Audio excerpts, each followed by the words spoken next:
name's Crisp. I'm a street artist from Australia. I started street art about 10 years ago.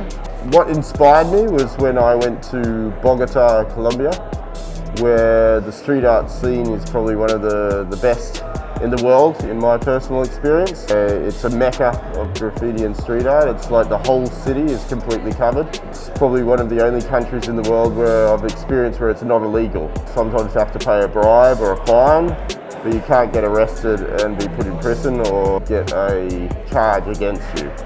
There's a huge amount of inspiration there. There's a lot of political unrest. Obviously you've got the war on drugs, the civil war and peace process, and the collapse of the peace process recently. So you get a huge amount of socio-political street art there as well. And then also you've just got the pure aesthetic. Colombia is a beautiful place. It's got a huge amount of biodiversity. You've got the Caribbean coast, the Pacific coast, the Andes, the Amazon. So there's a huge amount of inspiration to draw from. When I was there, I started street art and I started doing stencils. Basically, I haven't looked back since.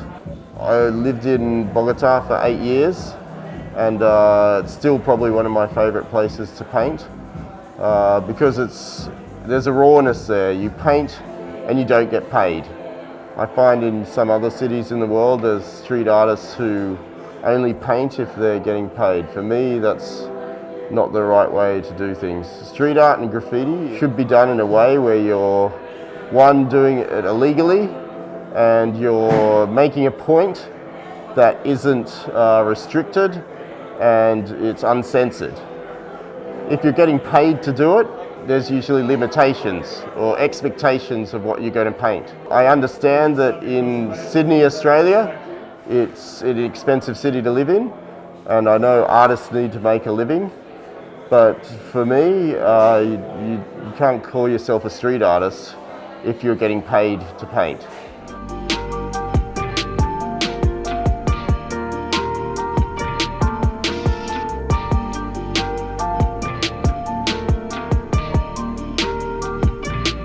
When we moved here and when we designed here, we wanted a gallery. We wanted an entranceway that people could walk into and have the building look different every time our clients came in. That was brave new world for us as far as art or gallery or having different people here. It worked really, really well. We've worked with others to have that space here, and we refresh it and change it every 6 weeks. Emil had actually seen some of his work on Instagram, and we got him in. I was scrolling through Instagram one night and I just saw these Star Wars concrete figurines, and I just messaged him saying, hey, I really like these, come and show them in our gallery. And yeah, one thing left to the next, and we booked Crisp in, and that's why we're here tonight.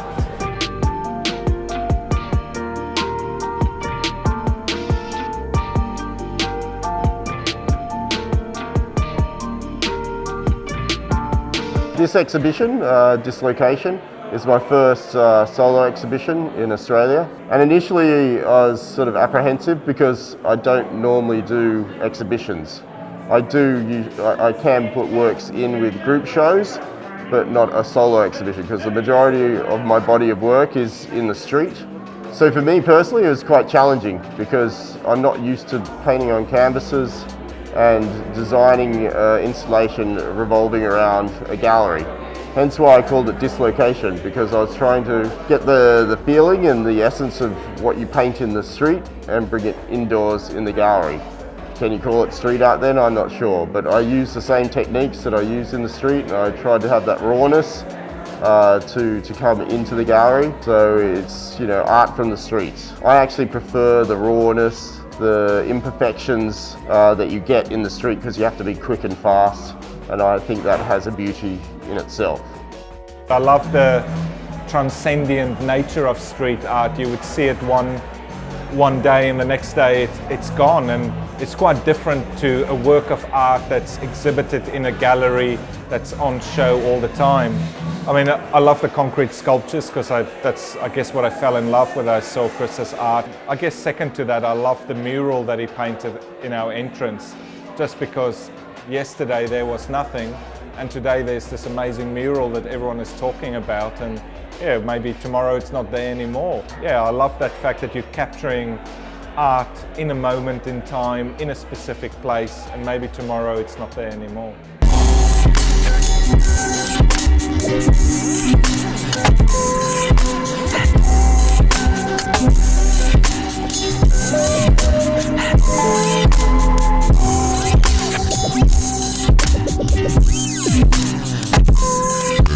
Sydney, I think, has got a huge potential. I think it's overshadowed by its little friend down south, Melbourne. But I think Melbourne's oversaturated. I think personally, Sydney, you've got so much potential and so much opportunity because there's so many walls available.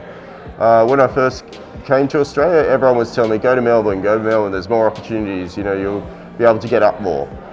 But in actual fact, Sydney is lacking of a lot of street art or urban art. Sure, it's stricter and it's more controlled, but there is a huge amount of walls to take advantage of. So I started painting here and I've loved it. People say, how do you get walls?